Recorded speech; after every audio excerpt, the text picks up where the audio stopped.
This is Undaunted.Life, a man's podcast. I'm your host, Kyle Thompson. Let's get into it. All right, guys, today we got a special guest on the podcast. His name is Kasim Hafeez. He's featured in the 2020 documentary Never Again. So that documentary seeks to educate others on the horrors and consequences of anti-Semitism. So this film follows the journey of a Holocaust survivor, actually a guy that was sent to Auschwitz at the age of 14, a guy named Irving Roth, and a former radical Islamist, and that is Kasim, as they seek to leave behind a legacy of love over hate. And so it's a crazy documentary. Obviously, guys, the documentary Never Again will be in the show notes for you to check out. But I really enjoyed my conversation with Kasim because even from the very beginning, this is a guy that now lives in America and he absolutely loves America. But his family's from Pakistan. He grew up in the UK, moved to Canada at one point and then came to America. And he has a deep and abiding patriotism for this country. And he said something interesting at the beginning of our interview. He said, growing up in the UK, I never really felt British, but having only lived in the US for a few years, like I'm so patriotic and I love the US. He's got the American flag tattooed on his arm and he showed it during the interview. Such a fun interview. Well, not a great, fun, subject matter necessarily, but this is a guy growing up in the UK that was radicalized at one point. So he would go back and visit Pakistan. He was radicalized by the BDS movement, the anti-Israel movement. Spent a lot of time talking about that in this particular podcast. But there was some very interesting things that led to him really considering his worldview and considering, what he was doing with himself, because he was literally, in training to become an Islamic fundamentalist terrorist and to kill innocent Westerners. And so that was something that he was training to do, but his life got turned completely upside down and he eventually became a follower of Christ. And we literally get into all of that in this interview. I mean, I love it. There was so much there. I was just sad we were running out of time towards the end because I was like, I had so many other questions for him. So maybe we'll have him back on in the future to talk about that. But a tremendously valuable conversation. I know you guys are going to love it, but without further ado, let's get into it. Kasim Hafeez, welcome to Undaunted.Life, a man's podcast. Thank you very much. Thanks for having me on. I'm pretty pumped about this. I'm excited. Yeah, I'm excited to have you on. So obviously I talked a little bit about this in the introduction, but you grew up in the UK, but your parents are from Pakistan. And so there are some, things in terms of what we think here stateside as to what that looks like, because we've heard a lot about, those entities and different people from different countries not really integrating into UK culture and all these different things. But I mean, you lived that. You grew up kind of steeped in that over there in the UK. So talk to me a little bit about your upbringing.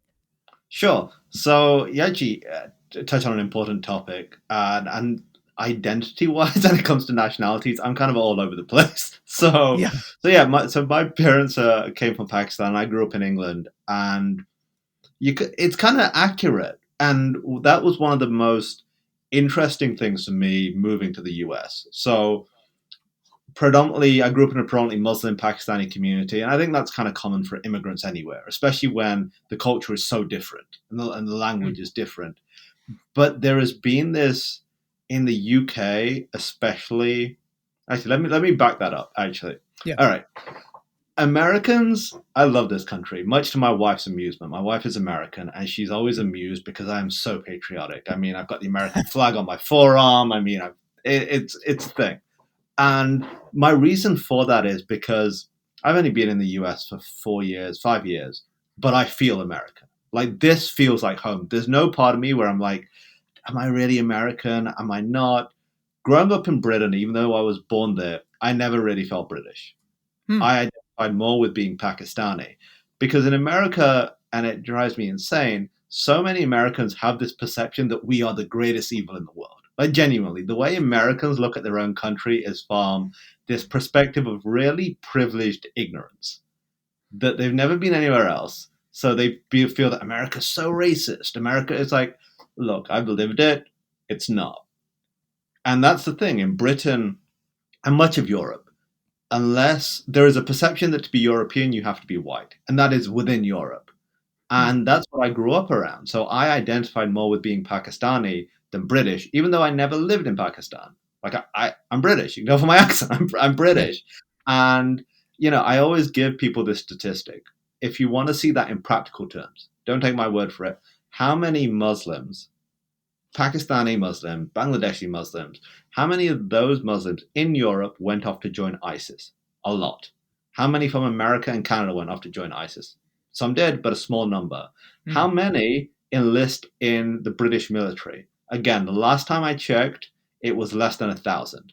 How many Muslims are serving in the American military? A lot. Like it's a thing.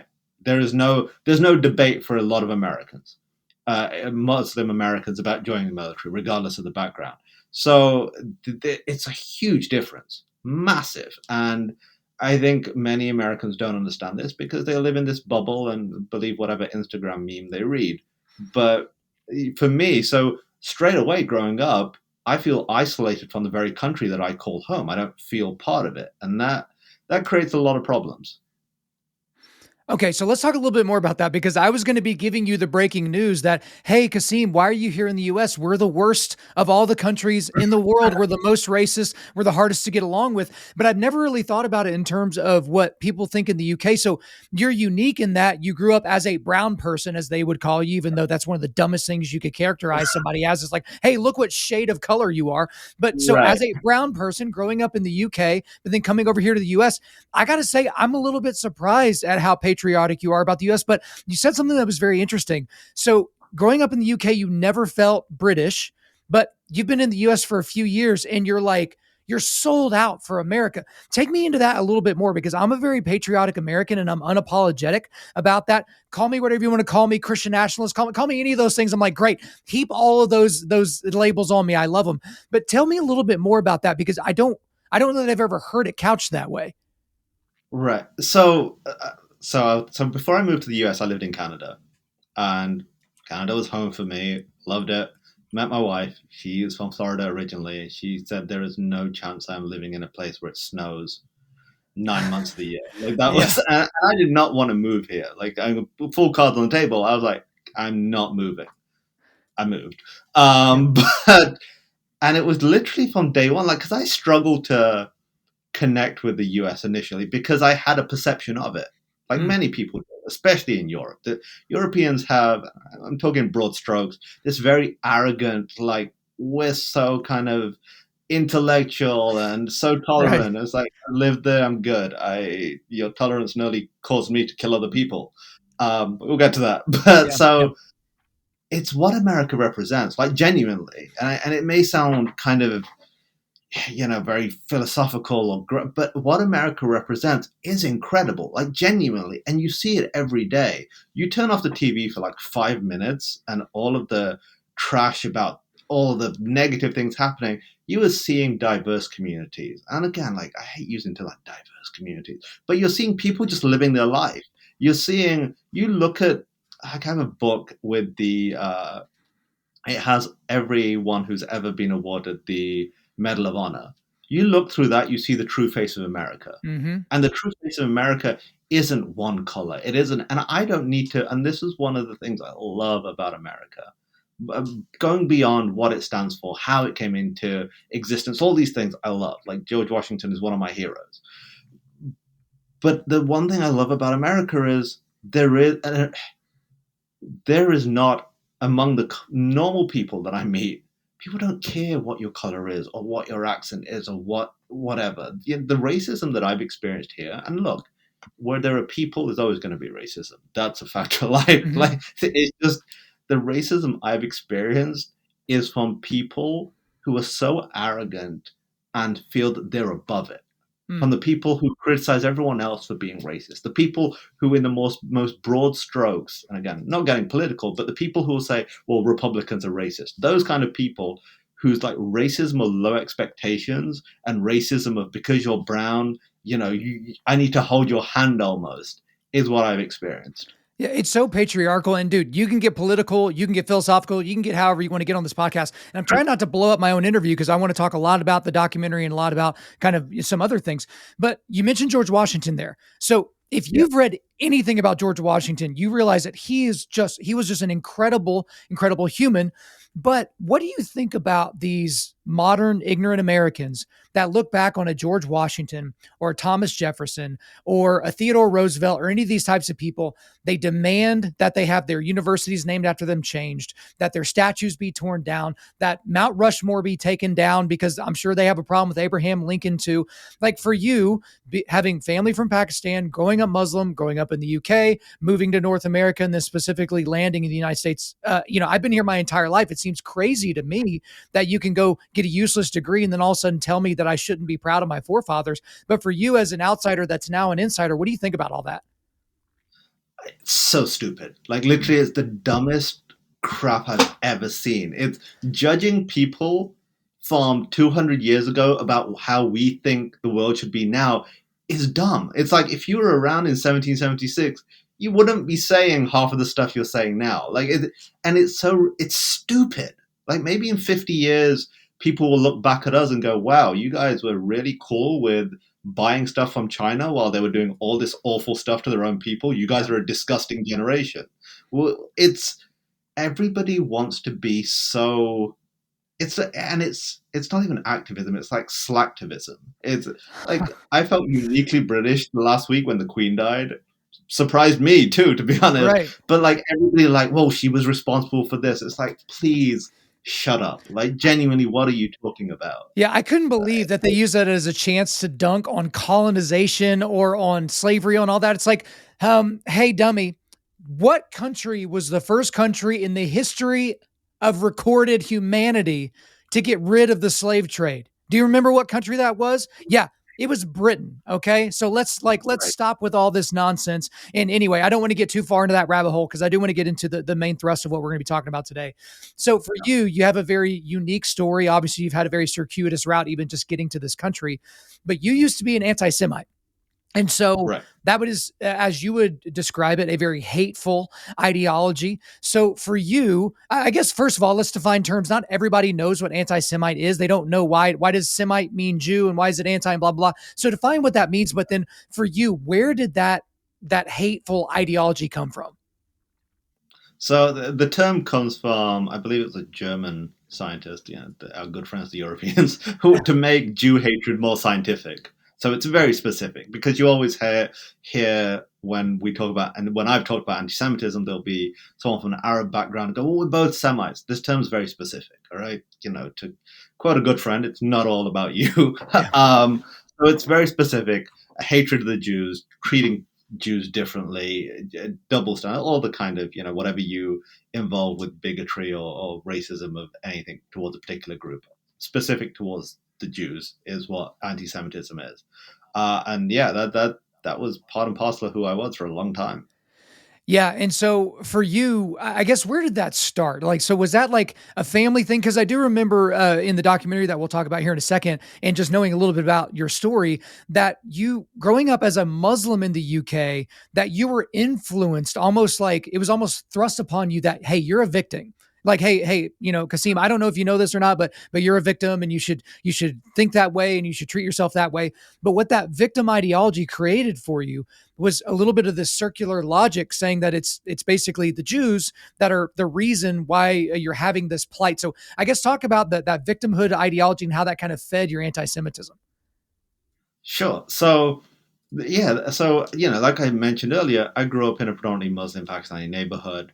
And again, I think it's very common with immigrants anywhere in the world where there are always like growing pains coming to a new society which is so different. Like my grandparents didn't come with PhDs, they were manual workers and worked in factories and stuff. So you're not going to instantly live in the best neighborhood. It's just part of life. That it is what it is. But these groups and people, what they did was go, well, you're a victim of Western society. Mm, Like, and if you look at that as a statement, what the heck does that even mean? Like, genuinely, what does that mean? yeah. It's like when I hear people say America is racist. The landmass, 300 million people. Right. Like, what does that Yeah. like? Who are you talking about exactly? Right. So you hear those statements, and and I still see it today. I mean, in all over, you have the idea that okay, there is an issue, and those issues could be for whatever reason. You find someone to blame who is a they. Mm. It's a group. The Jews. Like, what does that Yeah, mean? like Every this single nameless, person. faceless, non-specific entity kind of a deal. Right. And I genuinely believe that's very intentional because that way you can never address the roots of your victimhood. Mm. Because who do you like? Could I speak to Mister the West? Like there's no way to address that victimhood. So you're then stuck in this cycle of hopelessness and anger, and you are so easy to be manipulated. And I mean, we've seen that in the last few years. Like it's so easy. It's kind of scary. When it starts with you othering people, because obviously, if you spent any time looking at the totalitarian regimes of the 20th century, the easiest thing to do to start out those regimes and to have this authoritarian or totalitarian top down thing is to other a particular group of people, whether, Right. whether it's Pol Pot in Cambodia or, Stalin in the Soviet Union or Hitler in Germany, obviously, like that's always something you do is you other a group of people, and that always leads to genocide. So we really need to get Right. into this documentary called Never Again, because, and I wanted to set up kind of your background and everything, because all of that is a major through point of this documentary. But us just start, basic, because you are one of the stars of that film. What is this documentary about? And I guess, how did you specifically get involved? And then we'll start going through it. Sure. So it's essentially two stories which kind of interweave into one. Irving Roth, who was a friend who sadly passed away a few years ago, was a Holocaust survivor, and me. And basically, what we looked at was okay, Irving survived the Holocaust, one of the worst manifestations of anti Semitism. And there is a tendency, and recent polling has shown how little people know about the Holocaust in 2022. Mm-hmm. Um, there is a tendency to look at the Holocaust as over there, as something over there that happened, it's in the past. And then you look at me, who was born in the West, educated in the West, but I had these same views to the point where I wanted to kill Jews. Like I wanted to physically murder people. I wanted to damage the West, and my anti-Semitism and anti-Western, anti-Americanism were all wrapped into one. So we're showing those two journeys and basically how I came out of that and what changed, and essentially the message, and it's one that there is hope. So that's kind of the core of the film, I guess. Okay, so I appreciate you giving us that idea. So obviously, you just kind of like mentioned it as if you were ordering, at a restaurant, but you were at the point where you were essentially training to kill non-Muslims, right? And so that's one thing. So take me through that a little bit, because it's one thing, and then obviously there's a delineation between Muslims that don't feel the need to do any of the things in the ninth surah of the Quran. They don't feel any need to kill the infidel or tax people or, chop off limbs or any of those types of things. But at some point, if we can use such a broad term, you were radicalized into Right. thinking that, hey, you're not just a practicing Muslim that prays and, does all the things that a Muslim would do, but that you need to train to actually do for Allah what he calls you to do, and to basically do violence upon the Western world, if I could speak about it so broadly. So that's a really, really broad way to lead into a discussion like that. But take Right. me through that, because you don't just wake up one day and think, hey, I'm thinking about becoming a suicide bomber, or hey, I'm thinking about, taking a bunch of people out with this attack in this particular place. So walk me through how you got to that point. Sure. So, like we discussed earlier about the victimhood, so you're stuck in this circle of Mm-hmm. hopelessness and anger, and that just continues to build. And with everything you see, which you know what, I'm going to not everything you're fed, because it isn't. It's not your. These things are intentional. Mm-hmm. And what was really interesting, and this was years back, so it's become a bigger issue now. The use of I'm just going to use the term fake news essentially because that's what it was. Yeah. You're shown images of things and told this is happening in Palestine. This is what America is doing in Iraq. And 99.9% of the time, it's all fake and it's all pulled from somewhere else. But you don't know that. I Right. mean, before social media, it was just flyers. Now it's social media, so it's much more widespread. What does that do? It takes the already victim mindset you have, the anger you have, and it's weaponizing it even more because now the people that are oppressing you are these awful child killers. Mm. So you're stuck in this box of hopelessness. And then these extremist groups, whoever they may be, Lashkar-e-Taiba, Al-Qaeda, ISIS today, they create the problem, but then they present themselves as the solution. And it's as simple as that. You're a victim. Everything is hopeless. The only way that we can fight back is by using violence. And one of the most dangerous things when you get into the victim mindset is the that's bad, but. And what I mean by that is like 9/11. When 9/11 happened, I was like, that's awful, but I can understand why it happened. Hmm. Like you're it's this, yeah, innocent people died, families have been destroyed, people who had nothing to do with anything were murdered, and you're like, well, I see the bad of it, but at the same time America kind of deserved it. And once you cross that line, it's very easy to now start walking to the line of wanting to take action yourself.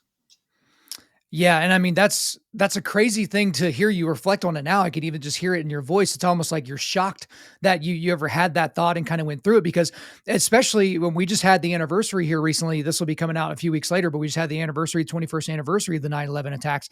And to know that there are people around the globe that celebrate that day, like that's one of my angriest days of the year. And I make sure I watch the documentaries, I watch the planes, I watch the people jumping to their death, and I watch the people mourning for their loved ones because it's like I don't ever want to lose that stinging feeling because I've got two young boys that this is going to be like a distant memory. It's not even like a distant memory, but like whenever I was growing up, it's about as far away as the moon landing was for me. And like that's how far it was. It was like that may as well have been like centuries ago. And so I want to make sure I still feel that. But this obviously leads to a discussion about Islam versus radical Islam. So we're constantly taught about radical Islam, but then, I've read and studied some of the works of a guy like Nabil Qureshi, who, was a Muslim that became a Christian apologist and those types of things. And hearing him kind of dig in to things like what's being said in the Quran, like what's being said in the ninth surah, which I've already talked about, which is the bloodiest surah of the Quran and the least abrogated. It was the last one that we got from the so-called Prophet Muhammad. So talk to me a little bit about that because I think it's way more appropriate to say something along the lines of that's not extremist Islam, that's not radical Islam. It's more like fundamentalist Islam. But I Yeah. know that words are important, so I don't want to describe something inaccurately. So you've lived that world, so take me through that. Okay. So that's an important point to bring up. So if we look at the Middle East, if we look at Islam, there is a huge problem in the Western world where we look at the world the way we want to see it rather than the reality. And that you can talk about foreign policy, other faiths, other cultures, whatever. And I think that's the situation when we look at Islam. Look, there are issues within Islam which are fundamentally problematic. To Mhm. put it really diplomatically, there are core texts which say some horrific things. And these are things that need to be addressed by the Muslim community. And there are things that we can't pretend don't exist because it helps no one. And what is really important to bear in mind is this. When we think about the word reformation, because people always say, Islam needs to reform. I've Mhm. heard that for a long time. If you think about Reformation in a Christian sense, it normally drives the faith forward in a way. It looks at the time, it looks at scripture, and as long as it keeps to scripture, it moves things along, I guess. If you look at Reformation within Islam, and you can go back 1,000 years, every Reformation movement has been to drive Islam backwards, not forward. And what I mean that is literally geographically. They look at the world, be it the Muslim Brotherhood, be it the Wahhabis, be it ISIS, they look at the world and go, look, perfect Islam was in 7th century Arabia with Muhammad. Everything new is problematic and it's not true Islam. And, people always, I think one of the biggest phrases which drives me insane is, well, they're not real Muslims. Mm. Firstly, it's incredibly arrogant for a Western professor who isn't Muslim, and his experience of Islam is doing a gap year in Syria. Like that Mm. doesn't make you an expert. And two, Islam is very strict about, in Muhammad's own words, that you can't call somebody a non-Muslim. Like you simply can't to call someone a non-Muslim when there isn't 100% proof they are non-Muslim makes the person who said it non-Muslim. Like that's Islamic doctrine. So there are the way Islam is set up with the Quran, with the Hadith, it makes it very difficult for it to move forward. And it makes those key points, calling Christians and Jews, pigs and monkeys, talking about slaying the unbelievers, talking about so many things ingrained to the faith. And how that gets addressed, I genuinely don't know. I don't have an answer. And many Muslims live without knowing that, without knowing those parts of the faith, because the majority of Muslims aren't Arab. The Quran's in Arabic, and Muslims are required to read the Quran in Arabic. So then you're going on someone's interpretation, translation of it, and some won't ever read the whole Quran. So, but I think you raise an incredibly valid and true point. These are fundamental to the faith of Islam. It's, and if you look at the spread of Islam, it wasn't like there was a Paul going around the world as this missionary spreading the good news.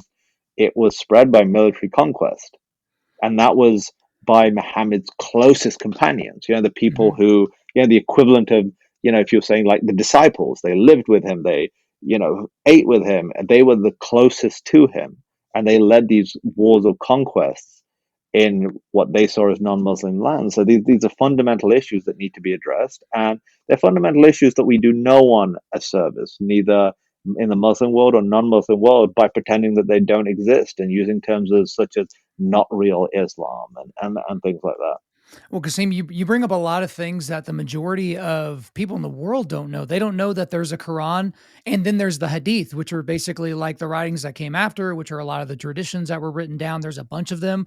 Some are Right, nonsense. Some are considered to be like basically right up there with the Quran. Yes, you're not allowed right, to read the Quran in anything other than Arabic. Otherwise, you're not actually reading the actual Quran. And just I right, think there's an overwhelming ignorance from people as to what's actually even said. So when you see some, dolled up person on the news quoting something from the Quran that sounds super peaceful, it's like, yeah, but all that was abrogated. Right. Basically, right, the prophet said, yeah, right, all that stuff I said back in the day. Yeah, I didn't really mean any of that happy stuff. Let's right. get to kind of what we're talking about now. So you brought up a lot of important things, and we don't have a whole lot more time to go into the parts of Islam. But one thing that was interesting in the documentary Never Again is that you were on a trip back to Pakistan and you got to see a Muslim fundamentalist terrorist group right up close and personal. And that was Right. seemingly a turning point for you. And I guess take us through that because, most people will never get to experience such a thing, but it seemed natural for you to kind of be attracted to what this group was doing. So what was the group? What were you doing with them? What did all that look like? Sure. So I went back to Pakistan 2000 to see family. There was nothing, no sort of radical plan there. And if you think about my mentality as I'm a victim, Islam and Muslims being persecuted by the West, it's all hopeless. And then you see this terrorist group who are very, loud about what they believe. They have literature and posters with the American flag on fire, the Israeli flag on fire, captions such as, destroy the unbelievers, etc., etc., have proudly displaying their weapons. You look at that from the mindset that I'm in, and it's almost empowering. Hmm. And you look at the group of Lashkar-e-Taiba, who are a Pakistani-based terror group. They were responsible for the Mumbai attacks many years ago. So you look at it, and then again, I looked at Lashkar-e-Taiba and was like, well, they've committed terror attacks which killed civilians. But you make the justification, you go, yeah, that's bad. But when you see what they're fighting for, the greater good, the ends justify the means. So it was empowering. And when I came back to the UK, I was wanted to know more about them. I wanted to kind of adopt that mentality. And, I went in 2000, 9/11 happened a year later, and it further reinforced this attitude that the only way to make a difference, the only way to be heard was through violence. I mean, in 2000, 2001, you also had the second intifada happening in Hmm. Israel with suicide bombings, etc. So it just reinforced this fact that violence is the only way. I cringe saying this. Violence is the only way, language that these people understand, because that's how I saw it. It was us against them in these very black and white terms. Well, and it's such a unique thing that you experienced and that you went through. But obviously, we're on the other side of that now. And I don't want to give away too much from the documentary because I want to make sure you guys check it out. It will be in the show notes so you can check out the documentary Never Again. But there was a book that you got a hold of Right. that really was a red pill moment for you. And that book was The Case for Israel by Alan Dershowitz. And so he's a Yeah. world famous attorney and certainly famous here in the United States of America. But that was a book that somehow you got a hold of. You can take us through how you got a hold of it. But again, you were steeped in this anti Semitic, anti Jewish, anti Israel, um, you know, BDS type, rhetoric. And maybe you can give us a little bit, I'm packing a lot of stuff into one question, but give us an idea of what the BDS movement is and kind of the rise of that in Europe and America. But then make sure we get to the case for Israel with Alan Dershowitz and kind of what that book did for you. Sure.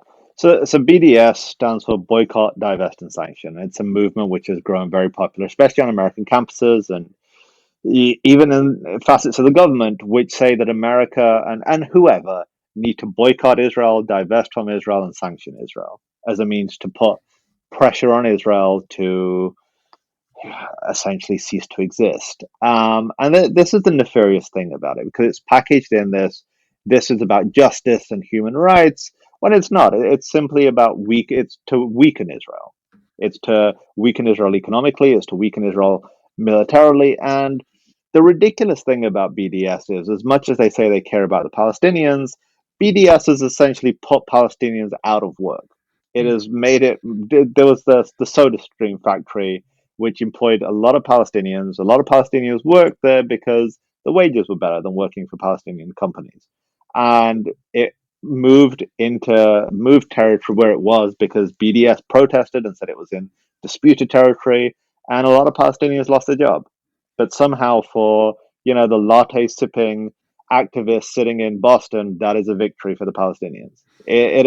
And that's what so much of the activism is, so narcissistic and just so all about them, rather than how does this help the core, the issue. How does this make the world safer, and how does it create an environment where peace can flourish? And BDS mentions nothing about Palestinian terrorism. It doesn't talk about the daily attempts by Palestinian terror groups to murder Israelis. That is apparently not anything they care about.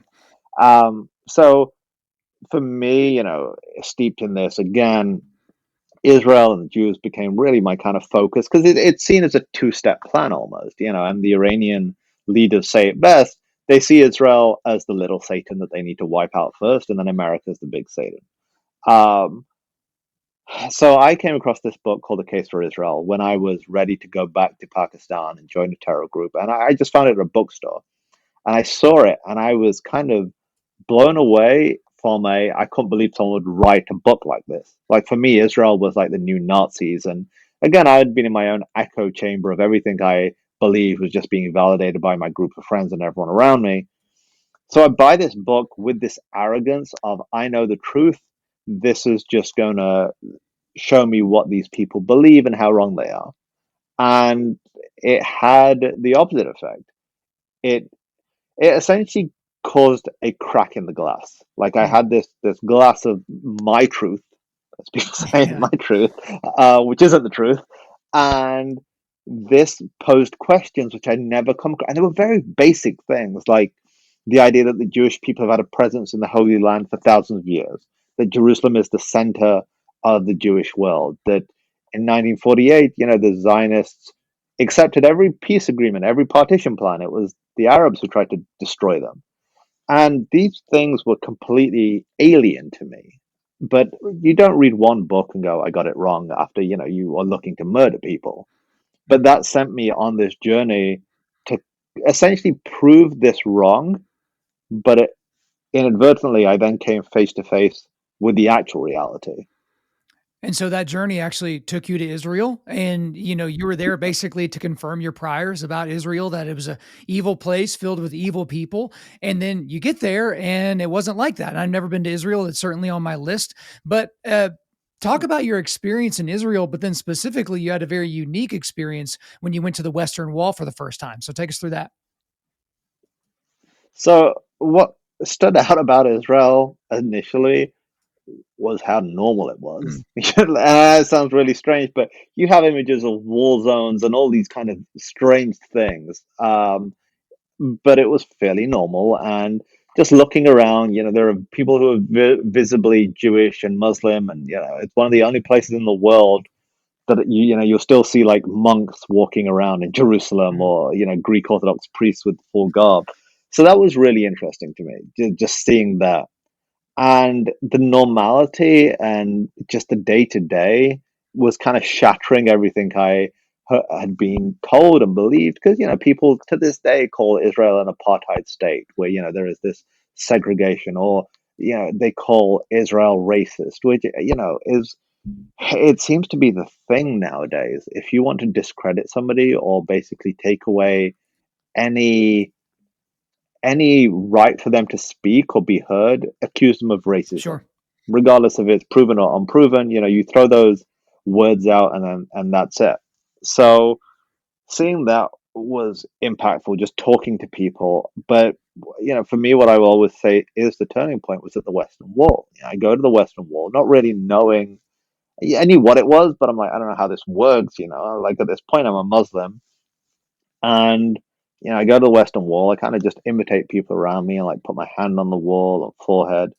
And it really was a moment of clarity. It was this moment where I was able to kind of shut out the outside noises and step back and go, look, here you are in Jerusalem. You're in the center of the Jewish world. You're in a Jewish state. You're in Israel, this country that you hated. This country that when people were getting killed in terror attacks, you essentially celebrated. Inside, you were celebrating. And it was that moment where I thought, after experiencing everything and being there for a few days, how have I got to this point? How, growing up in the West, in the British education system, have I got to a point where one, was celebrating the murder of people who have done nothing to me at all, and two, wanting to now kill these same people, men, women, and children. Like, that's not a question of there's something wrong with your moral compass. That's a question of your moral compass no longer exists. Uh, and that was jarring, and that really was, I would say, the turning point, if there was a singular turning point. Yeah, and the thing about it, Kasim, is, when you look back on life, most of us have gradual turns in our life. Like a lot of us don't have those big light bulb moments, or it was at that moment I knew I was going to be a doctor, or it was at that moment that I knew that she was the one, or like we don't really have that. That's more Hollywood. That's more like Right. television type thing. But for you, I mean, that wasn't just something cool to put in a documentary. That was really a thing that kind of led to the opening of your viewpoint on the state of Israel and the Israeli people, but even your own faith. And I want to get to your own faith here in a little bit. But Yeah. I guess in general, as Americans, we know, if you're a patriotic American, and certainly if you're on the right, you know that you're supposed to support Israel, but we don't know why the state of Israel is so important to the Jewish people and really to the world overall. I remember talking with a guy, I believe his family was from Pakistan, but he's here in America. And he was like, because I mentioned, I was like, yeah, I support Israel. And he's like, why would you support Israel?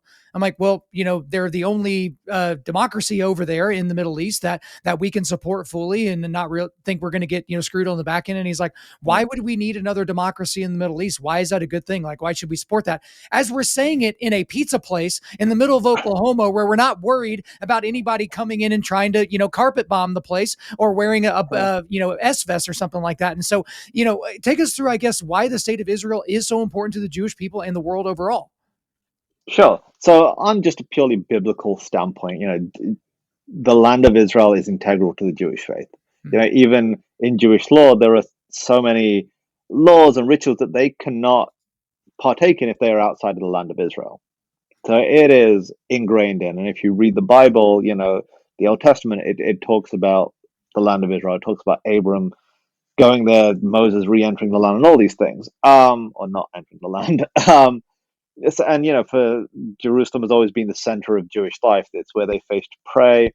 But to kind of fast forward to two aspects. One, look, if you look at Christian history, Jesus, John the Baptist, Mary, the disciples, most of the disciples, they were all Jewish. Yeah, that is where our faith started. Right. You look at the stories of the Bible when you're in Israel, like it's in the documentary. We walk along a road which was uncovered in the city of David, which 100%, there is no doubt that Jesus walked along that road. There's no doubt. And the important thing to remember is this: Christianity started in the Middle East. And what we have seen in the last decade is some of the most historic Christian communities, historic Christian architecture completely destroyed by Islamist groups. Right. In Israel, not the case. Every side is protected. Most of them are run by Christian groups. And that in alone is something which is incredible to me. One, the Christian community is growing in Israel, where everywhere else in the Middle East has been decimated, and the very core of Christian heritage is preserved because the sites in Syria or Iraq are gone. Like there is not going to be an opportunity where you can take your kids or your grandkids to see these early Christian communities where they thrived in Nineveh. That they're gone. In Israel, not the case, and that could have quite easily been different. I mean, you've seen religious sites under Palestinian Authority control being vandalized and attacked and destroyed. But from an American perspective, and I think this is so important, we have no better ally. And 9/11 is a great reminder of that. On 9/11, there were Palestinians celebrating in the streets. On 9/11, 2001, there was a video that, I mean, they would never do it now, but at the time CNN showed Palestinians celebrating in the streets. In Jerusalem is the only memorial to 9/11 which has the name of all the victims outside the United States. Israel has stood with us not just in 9/11 when there have been natural disasters. And like you point out, it is the only democracy because ultimately free societies are better societies. I mean, the Cold War was the biggest reminder of that.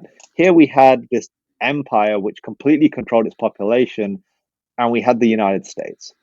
And we triumphed because of free society. I mean, and Reagan, I think, said it best, and I'm paraphrasing, when he said, "What we have over our enemies is in this country, we have unleashed the greatness of the individual, more than any place on earth." And when we have that freedom, of course we thrive. It leads to innovation, it leads to so many great things. And on top of that, Israel's in a tough neighborhood. Mm. And they stand on the front line of defending. We share the same threats. Those same people, and this is a naivety I find in the United States at times. The people who hate Israel and want to destroy Israel, they don't have any love for America. Right. It's not a one and done situation. And Israel stands on the front line of that. And Israel keeping those enemies in that side, on the other side of their border and defending themselves, keeps us a lot safer here. And then you can talk about intelligence sharing and all these things. And one of the other things I want to point out, we have allies in the Middle East. Right. We're allies with a lot of these monarchies and other regimes. And I'm not going to comment on them right now. But Israel is an ally that has never in its whole existence, even when its existence was being threatened, has ever asked American troops to come and defend it. It's an ally. We have a lot of trade. Israel uses American military hardware, but it has never sought American troops to fight for it. It has always gone with the approach that we will defend ourselves by ourselves, but we value our alliance with America because it is our greatest friend. And I think And that's important. yeah, it's so important to point that out. And also, a lot of people have said something similar to this, but even just with Israel and Palestine, it's like if the Palestinians put all their weapons down today, there would be peace in the Middle East or peace in Israel today. But if the Israelis Right. were to put all their weapons down today, they wouldn't exist tomorrow. And so that's the difference of what we see in terms of what's happening here. So it's very important to make sure that we have a good overall idea. And even as Americans, it's okay for us to pay attention to things that are going on outside of our own neighborhood. Now, you mentioned Irving earlier in this podcast, but obviously, probably the most prominent personality of the entire thing, aside from just you, is Irving Roth. So he was actually sent to the Auschwitz death camp at the age of 14 during the Holocaust. And so the fact that he was just kind of walking around one day is a pretty interesting thing for a lot of people. And again, you'll have to watch the documentary to get a better idea of who he is. But you two had a very unique relationship and friendship that you were able to develop. So I guess, how did Irving get involved with this documentary project? And then talk to me a little bit about y'all's relationship. Obviously, as you mentioned earlier, he's no longer with us, but take me through that. Irving had been working with the organization I now work for, Christians United for Israel, for a number of years. And in 2014, the organization reached out to me when I moved to Canada and asked me to do a speaking tour in California on some of the most hostile campuses to Israel. I had never dealt with Christians who support Israel before. It was something I didn't really understand. And also, if you spend any time in Europe, the UK, there are a lot of people who are Christian, but have never set foot in a church or even picked up a Bible or even own a Bible. So it was a very strange, okay, I'm not really sure what this is, but it was, I think it was February or March. I just moved to Canada. It was like -40. I was like, I can go to California for a week, meet a Holocaust survivor. It could be worse, So I did this speaking tour, met Irving, who I learned had been speaking about his experiences for a long time. He saw the importance of educating the next generation, but also the importance of showing through his experiences why Israel is important, why it's important for the Jewish people to have a homeland, and why it's so key.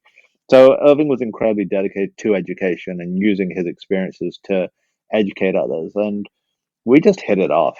And when Irving passed, like when anyone who's lived a remarkable life passes, people have a lot to say. And, Irving was a Holocaust survivor, but he was so much more. Like, he was one of the funniest people I ever met. Like, he had a great sense of humor. He was incredibly driven, had incredible energy. And, that's one of the things that really stands out even now about Irving. Yes, he was a survivor. Yes, he underwent horrific things, but it didn't define who he was.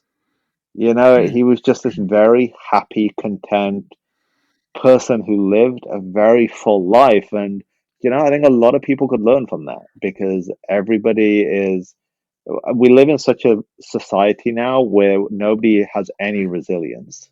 The most minor thing happens, and that's it. The world is shutting down, and I need to take a day off to, like, whatever. And it's just, yeah. So yeah, me and Irving just hit it off, and our friendship just remained, and we did a lot more events together, and we stay in contact. So it kind of just, and we both have a very similar sense of humor, so it just worked. Right. I mean, what a unique relationship. You said a couple of things there. So, I don't know if you use that with that word on purpose, but our mission here at Undaunted.Life is equipping men to push back darkness, and we do that with content Uh, that provides spiritual, mental, and physical resilience. We talk about resilience all the time because everyone likes to focus on strength, but no matter what, strength will wane right, over time, whether it's physical, mental, or spiritual strength, it will wane. But the ability to bounce back, that's something that we're losing as a people, because you're right. People will take a self-help day, from work, like if they stub their toe that morning and they just like, well, I just really right, need to kind of be with myself today and really kind of work through these feelings. But you said something about Irving that I thought was very important, is that when you hear someone that is a Holocaust survivor or a Medal of Honor winner that you mentioned earlier, that is the dominant thing about that person's life. Like when they're introduced anywhere, like when they go pick up a cup of coffee, like they should say, Holocaust survivor Irving Roth. Like that's what they should say, because that's such a dominant thing about you. But like, I'm so glad you said that, because the whole time I'm watching the documentary, I'm just seeing Irving Roth, the Auschwitz survivor, and thinking about, like, that's not a right, cool thing, but it's like an unbelievably unique, mind blowing thing that guy was just walking around, going to the grocery store and, getting a little exercise. Like that is such a good thing for everybody in the audience to think about as well. Like even for us, like I'm not, the Undaunted Life of Man's podcast host. Like I'm so much more than that. Like I'm a husband, and I'm a father of two, and I'm a friend, and I'm a son, and I'm all these different things. And so that's just such a good word. I just wanted to kind of affirm you for saying that. I thought that was so good. I know we're kind of rounding to a close here, but one thing that wasn't really explicitly talked about in the documentary, but my understanding is that you did convert to Christianity at some point during this yeah, entire process. Is that correct? Okay, right. That's so right. so take me through that, because dumb Westerners, especially dumb Western conservative Christians, they have no idea what that means, because we all have our come to Jesus experience where, it was at church camp, or it was, at Awana, or it was at Vacation Bible School or something like that. And that's just, we were one thing, and then we became a Christian, we got dunked in some water, and then we got, extra things to do at church now. But like for you, Right, and for being a Muslim, that is a decision to basically turn off your entire identity, because your faith and your ethnicity and your identity are all wrapped into one, and your family sprinkled over the top of that as well. And if you're in a Muslim family, especially a Middle Eastern Muslim family, and then you convert to Christianity, in large part, you don't really have that family anymore. And so this isn't just Right. turning to Jesus because, I'm thinking he might help my business, or because, you actually did genuinely accept the truth of the gospel. So take me through that conversion experience. What was it for you? And, talk to me about the family aspect as well. I know that had to be rough and still has to be rough. Yeah, so I'll back up a little bit. So I went to Israel 2007. I come back and abandoned faith altogether because I'm kind of like I was lied to about this. So this is all this is all Yeah. crap Yeah. essentially. Uh, so I would say I was an atheist at the time, and so for me, if I believe something or care about something, I want to learn more about it. And so I started reading more about not atheism, but books by prominent atheist writers, Richard Mhm. Dawkins, Sam Harris, all these guys. And kind of the overwhelming thing that stood out to me was this is some of the most immature drivel I've ever read. It It's because is. It's basically nonsense. here's the core of their argument. Okay, there's no proof of God, and if you believe in God, you're stupid. That's essentially it. Yeah. Oh, I was like, okay, cool. Not the definitive proof I was looking for, but fine. So I started, and look, just for me, logically, on a totally logical basis, like I look out of my window and there are trees, there's the sky. I can't really fathom that just happened. I mean, if you've Right. ever bought furniture from IKEA, it doesn't just make itself. It's Right. it's a lot of hard Right. work. I mean, it's so I started to re-engage with faith and try and figure out, okay, I believe there is a God, but who's got this right, basically. So I look at different faiths, Sikhism, Hinduism, Buddhism, all the cool things that are out there, all the kind of the cool, look at all these new age kind of all the white people who don't shower are doing, all those kind of things. And then I looked at Islam because look, 20 plus years of being steeped in Islam, knowing so much about the faith, I was trying to find a way that maybe that could Mm. work. And I just couldn't reconcile it. I couldn't reconcile it with what I believed on a personal basis, and I just couldn't reconcile that that was the Mm. truth. Judaism appealed again. A lot. There are parallels, not parallels. There's a lot that Islam has taken from Judaism, so that resonated also. And having spent time in Israel, but I really wasn't sure. Christianity, I didn't even consider. It was not even, again, growing up in the UK, it's just not, the term Christian doesn't really mean Mm. anything. It means that somewhere in your family became a Christian, so you just identify as a Christian. It doesn't really mean Okay. anything, in my experience. So I moved, fast forward, I moved to Canada, and now I'm starting to look at faith more deeply because my concern was in the UK to convert out of Islam, which I knew was going to happen. It's a death sentence, and the UK is not as safe as the US or Canada, for that matter. So I'm looking at it more in Canada now, really, and I'm leaning very heavily towards Judaism. Then I get invited to the speaking tour with Christians United for Israel. We do that, and I meet Christians for the first time, like people who live by their faith, people who little things like pray before every meal, who know the Bible and have a sense of what is biblically right and wrong. So that was really interesting for me, and it was inspiring, but not it didn't change anything. I stayed, friends with people at the organization, and then I went to their conference to speak, and fell in love with the organization, wanted to work for them. I literally said, I went, look, I want to work for you guys. And they were like, well, look, there's a few issues. You don't live in the US, you aren't Christian, but it's a conversation we Right. can have. Fast forward a few months later, they hired me, rather out the blue. And I joked at the time. I said, look, this is great and all, but this isn't going to be he eventually comes to Jesus thing. So, like, if that's on your radar, it's not going to be a thing. Uh, and then I came to Jesus, and it happened in the most unexpected way. I was in Arizona for an event, couldn't sleep, started reading the Bible, super cliche. And I'm like, what in God's name am I doing? Like, I'm reading the Bible in a hotel room at 3 a.m. This is ridiculous.